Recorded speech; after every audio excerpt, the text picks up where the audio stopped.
నమస్తే అండి, welcome back to Maheshwar. ఈ రోజు మనం చేపల ఇగురు చేసుకుందామండి. ఇప్పుడు నాన్ వెజిటేరియన్స్ని ఎక్కువగా ప్రిఫర్ చేయమంటే ఫిష్ని ఎక్కువ ప్రిఫర్ చేయమంటున్నారండి. రెడ్ మీట్, చికెన్ అది వీలైనంత వరకు తగ్గించమని డాక్టర్స్ చెప్తున్నారు. దాంట్లో ఫిష్ బెటర్ అంటున్నారు.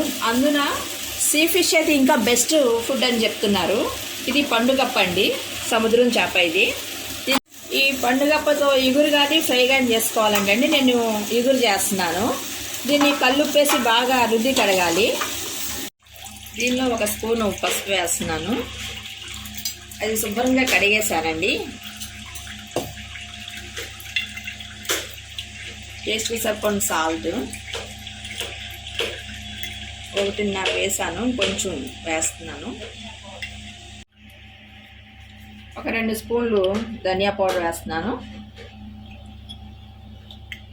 అలాగే కారం 2 స్పూన్లు వేస్తున్నాను.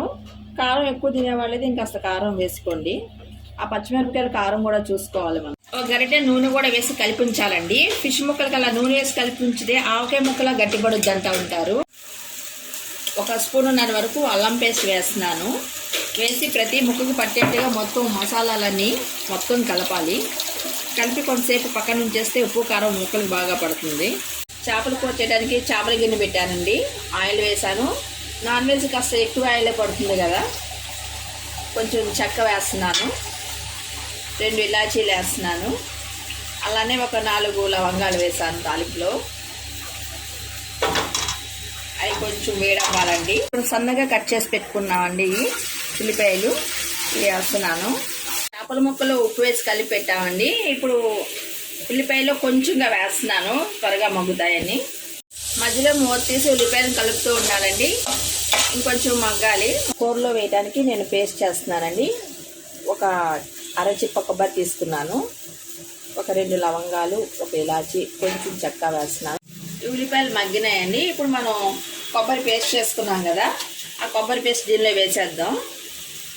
ఒకసారి అంతా బాగా కలపాలి. కొబ్బరి ఆయిల్లో బాగా ఫ్రై అవ్వనివ్వాలి. ఇప్పుడు మనం జార్లో కొద్దిగా నీళ్ళు పోసి, 1 గ్లాస్ వరకు నీళ్ళు పోసి దానిలో కలిపి పోసేసేయాలండి. అంతా ఒకసారి బాగా కలపాలి. కావాలంటే ఇంకొంచెం వాటర్ యాడ్ చేసుకోవచ్చు. ఒక 2 నిమిషాలు మూత పెట్టేసి దాన్ని అట్లా కుక్ అవ్వనివ్వాలి. నేను కొబ్బరి పేస్ట్ కుక్ అయిందండి. ఇప్పుడు మనం ఈ మసాలాన్ని కలిపి పెట్టుకున్న ఫిష్ ఉంది కదా, ఈ ముక్కలు ఇప్పుడు దీనిలో వేసేద్దాం. ఇది పండుగప్పకి ముళ్ళు తక్కువ ఉంటుందండి, 1 ముళ్ళే ఉంటుంది. ముక్కలన్నీ వేసేసానండి దానిలో. అది గరిటె పెట్టి తిప్పకుండా ఇట్లా మనం గిన్నెని అడ్జస్ట్ చేసుకోవాలి. చేపల ఇగురు అయితే రెడీ అయిపోయిందండి. నేను కొత్తిమీర వేస్తున్నాను. మీకు ఈ కంటెంట్ నచ్చినట్టు లైక్ చేయండి, షేర్ చేయండి, సబ్స్క్రైబ్ చేసుకోండి. Thank you for watching.